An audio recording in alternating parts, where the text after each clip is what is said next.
Hello, hello! Happy morning guys! So, ito na po yung last part ng travel namin sa Kelowna, BC. And this is also the last day. So, enjoy na natin guys ang final view. And, papunta po kami ng downtown dyan para kumain ng lunch after namin doon sa Okanagan Lake.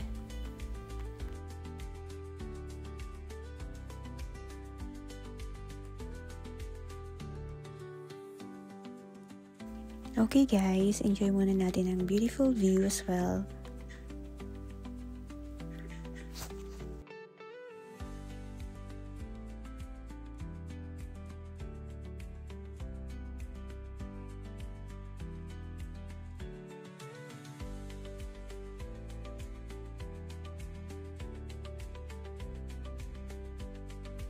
Okay, andito na kami sa downtown.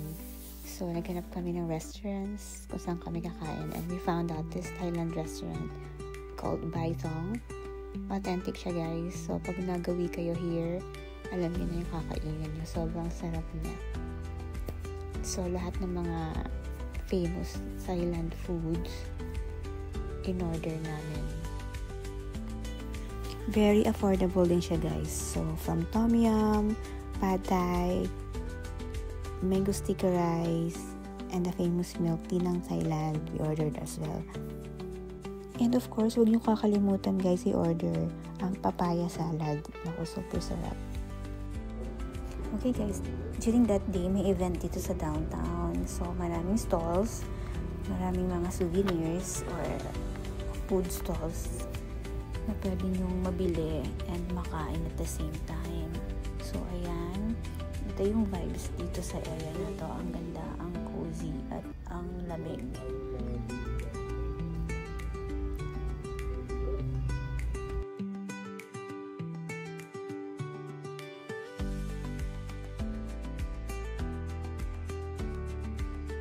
Ayan guys, andito din na ang downtown marina.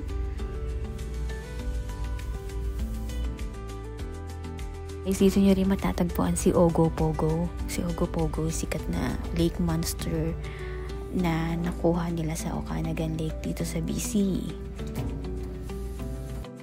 So ayun, naging landmark na siya, famous landmark here in the downtown of Kelowna.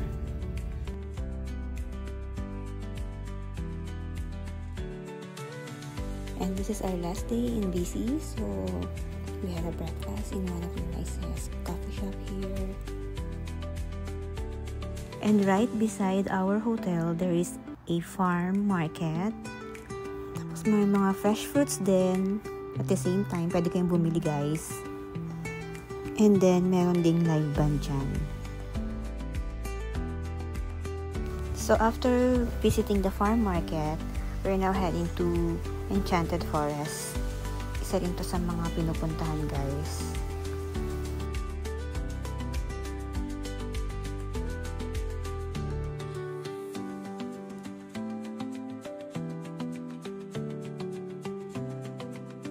So okay guys, we are now here at the Enchanted Forest. It is located here in Revelstoke, BC.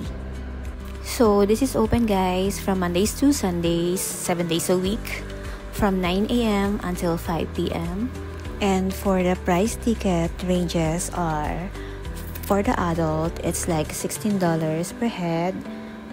For a child, for 3 years old to 15 years old is $11. And for toddlers, 0 to 2 years old is free. Meron dito guys, 350 handcrafted fairy tale figurines and structures. So, may enjoy talaga ng mga bata to. So, try nyo na rin i-add sa itinerary niyo when you go to BC.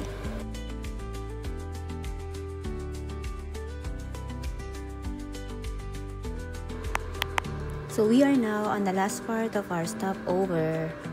And this is the Log Barn 1912. So this is a family-owned business that started in 1994 along Highway 97A. Inside the shop, they are selling baked goods, meat, and cheese products. And outside the shop, guys, you can stay for a while to enjoy animals and the farm setting.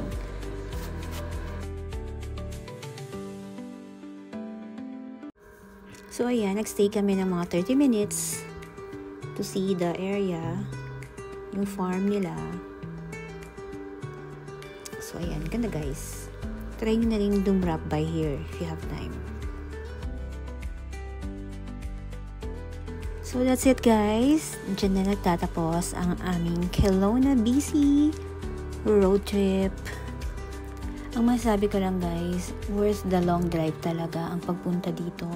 Hindi kayo magsisisi. Napakaganda ng view.